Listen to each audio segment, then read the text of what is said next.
Crisol Theater Vitals just came out on February 10th, 2026. It's a brand new game, and I thought it was the perfect candidate for a new style of video I'll be doing called the review after 24 hours. Basically, I'll be playing the game for one day and then reviewing and giving my thoughts on it after just one day of playing through it. My hope is that you'll gain a good idea of whether or not it's something you want to invest in, while also getting my initial thoughts and opinions out. So that way, when we revisit the game after completing it, we'll know how my opinions have changed. In the case of Crisol, I decided to end my playthrough after just a couple of hours when I finished the prologue. It felt like the perfect stopping point. In this video, we'll discuss what got me interested in Crisol, what the game actually is about, my positive criticisms about the game, and my negative criticisms about the game, before we ultimately conclude the review. By the way, this video will also be spoiler free. If you enjoy this video and want to see more, please consider subscribing. Okay, so recently I beat the BioShock series, and while I only have one BioShock video up currently, I have beaten the other BioShock games, and they are on my list to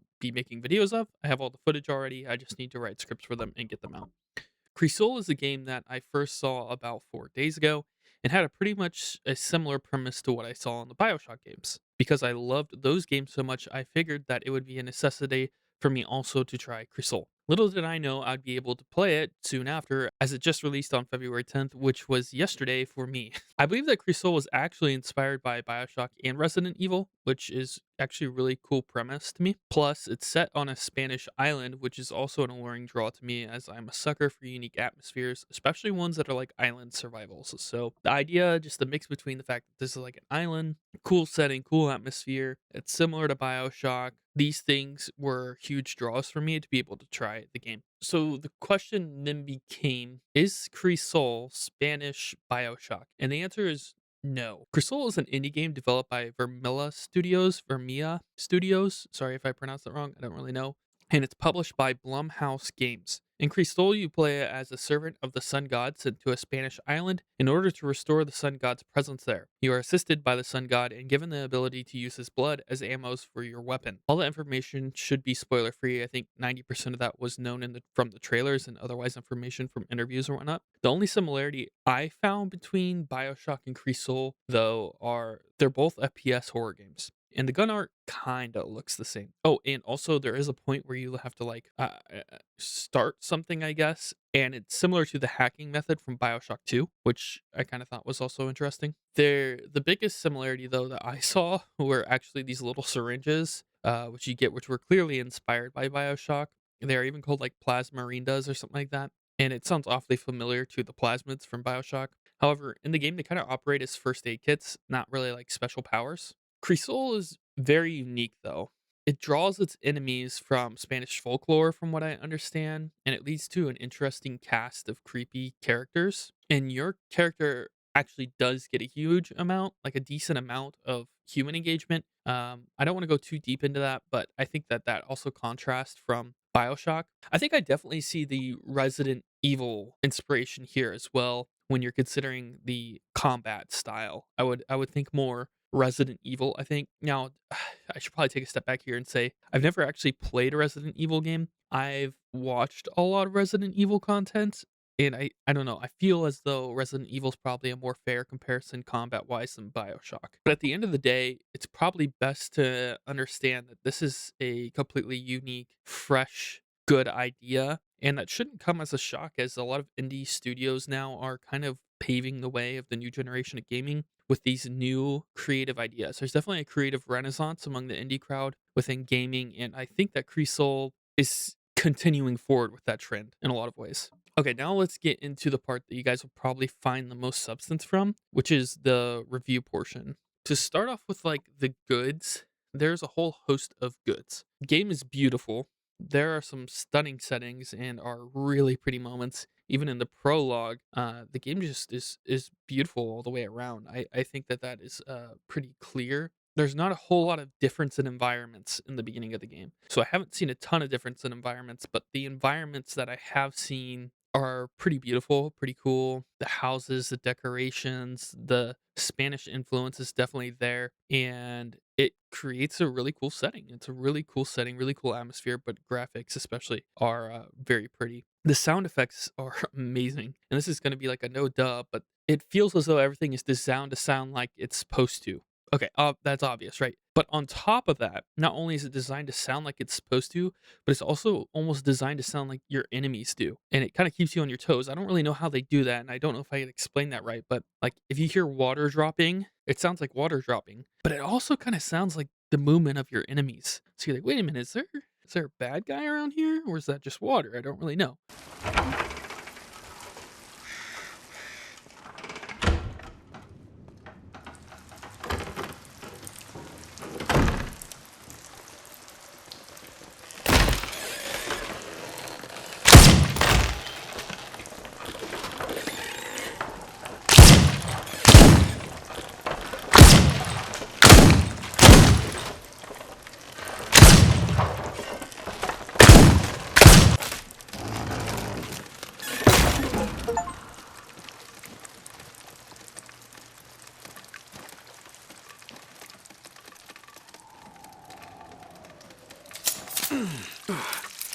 Or like the house creaking kind of also sounds like your enemies, and they do a really good job of balancing. Yeah, it sounds like it's supposed to, but it also kind of sounds like your enemies, and it leaves you on your toes, and I think that creates a really cool, interesting dynamic. The enemies are extremely well done. They're creepy. I'm someone who doesn't like horror games. I'm not gonna get myself into a pattern of playing horror games, so don't expect this from me a lot. But this game has really interesting enemies that I think are fun to fight. They can be like dismembered, and that's really fun to me. I enjoy that a lot. I shoot off their legs, which helps me to like kill them easier. And it's like you can kind of play it different ways. There's different ways you can choose to take on the enemies and how you want to try to survive it. And it balances well with the limited amount of resources that you have, which I'll get into in a minute, because there's so many ways to go about it. You can strategize maybe a little bit more than some other games. What is seeming to be at least one of the big bads is really interesting to me and pretty creepy. She's pretty creepy and she's really cool. She's in the trailer, so I don't think it'll be a spoiler to show her, but she's really creepy, but at the same time just looks awesome. To me, like that's just a huge win when I am interested even in the bad guy. I think the bad guy needs to be an interesting bad guy, and she is. The story is shaping up to be something worth listening to. There's a lot of games that kind of have like a crappy story just so that way you can progress along the gameplay. I don't get that vibe from this game. I think it's trying to be narrative driven, and they want the gameplay to be really fun alongside the narrative that's being told. It kind of starts out really, I don't want to spoil it here, not very clear, I guess, and you have to try to figure out the clarity. That in that way, I think the story is similar to BioShock, where you're not really sure about a whole lot going on, and you kind of have to figure that out as you go. I think that's a similar method that they're doing, and that's fun to me. That's really fun to me, but it also keeps me really engaged, which I think is important. But I'm happy they didn't slack on the gameplay side if that is their choice of method is a narrative driven story or narrative driven game rather. I'm happy they didn't go, okay, then we can maybe relax on the gameplay because they can't, I think. And I think the gameplay really actually is very supportive to the story. It helps a lot with being an enjoyable experience.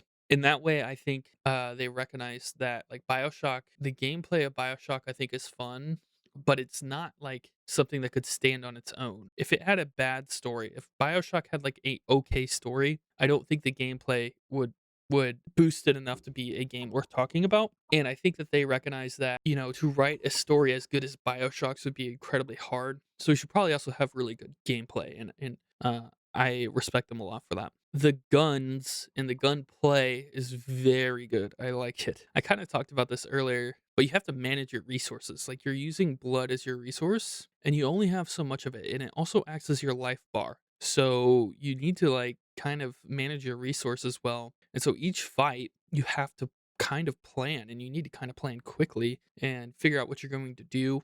Have a strategy for how you're going to deal with enemies. To me, that's always a great premise to have for a game. One that makes you think about how am I going to take on this engagement, especially in a horror game. I think that's really a good way to have combat be done. So well done on that. It's extremely unique. You have to give it to them. I've never heard of a game using this style, like using your blood as ammo. Yeah, it's very cool. Very cool. There are these moments kind of when you get a cutscene and it's a unique drawn art style that I think is really pretty. I'm not going to show you the whole slideshow. I think that would give away stuff. I think that would be a spoiler. But what I'm going to do is probably show you a screenshot from it just to have statically up there because I just want to show you how pretty this art is. I think that there was a lot of care that went into this game, especially in the art, and I'm very appreciative for it. And I want it to be known that I'm really appreciative for it. So yeah, good on them. There's a lot of exciting ingredients here to make a really great game. I'm excited to get back into it after we finish this review.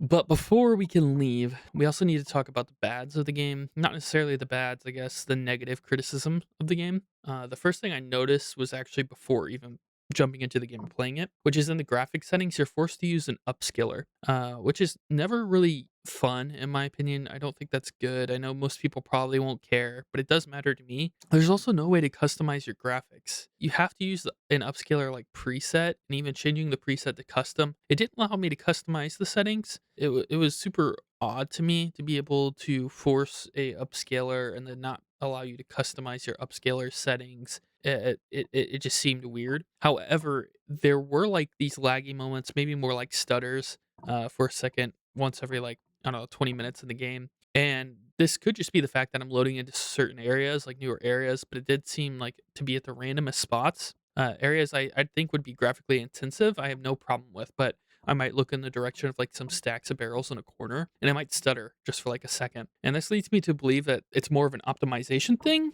than anything, which kind of makes sense why you're forced to upscale. I don't think it takes away from the gameplay in any way, or at least not enough that it matters. But it is just kind of like a disappointing thing, I think, in my opinion. I could be wrong about being forced to use upscalers, by the way. I just couldn't find anything to get out of that, but I hope I'm proven wrong at some point, and saying actually you can do this without upscalers. But from what I'm seeing, you have to play with upscalers. Next, the game is more linear than I thought it would be. I'm to be upset. I'm not sure that that's necessarily a bad thing to say that it's a linear game. I personally prefer it. Like if you're gonna do more of a like set path type situation, I'm more of a fan of open areas than I am of like just a straight linear line. You have to walk the straight linear line, and it's more of a linear line. I'm not saying it's that bad. I think it's still really interesting to play. I didn't really like find myself disengaged wanting to quit because of it. It was just kind of I don't know, just kind of odd to me. Like BioShock has these open areas. That's kind of what I was expecting from this, and that's not really the case. So once again, this is the prologue though, so maybe after the prologue, it begins to open up more. I'm interested to see if that changes in the next portion of the game. Last thing is, you could definitely tell this is an indie game, and I don't really know how to explain it, but there's parts that kind of do feel more budgety. I don't think it's necessarily bad. It's not like it's completely okay. I think like there's no jumping. There's features in it that seem I don't know. They just feel indie. And I don't really know how to explain what I'm talking about when I say that, but it's okay. Like it's fine. I don't think it's that big of a deal. I have one good example, and this might be a minor spoiler, so you might want to skip ahead like a minute. But the biggest way you see this, I think, is in the face animations. And I don't know, it just kind of feels uncanny and slightly bothering to watch the face not completely match how I feel that it should be moving, I guess. And yeah, I don't know. I don't think it's that huge of a deal. I would say the only thing that is slightly bothering is the face animations, but the rest of it's fine. Like I don't think it's that big of a deal. But I should say that there is a little bit of the indie feel to it, and you could tell it's an indie studio, an indie game, and that's fine. However, all that being said, there isn't a ton to complain about here. I mean, what there is to complain about, it's pretty minor. This is overall a pretty solid game so far. A game I'm having a lot of fun with, and a game I think that you guys would as well. To conclude, what I believe Crisol would end up being is probably like an 8 out of 10 game. I'm not entirely sure how I feel about it, how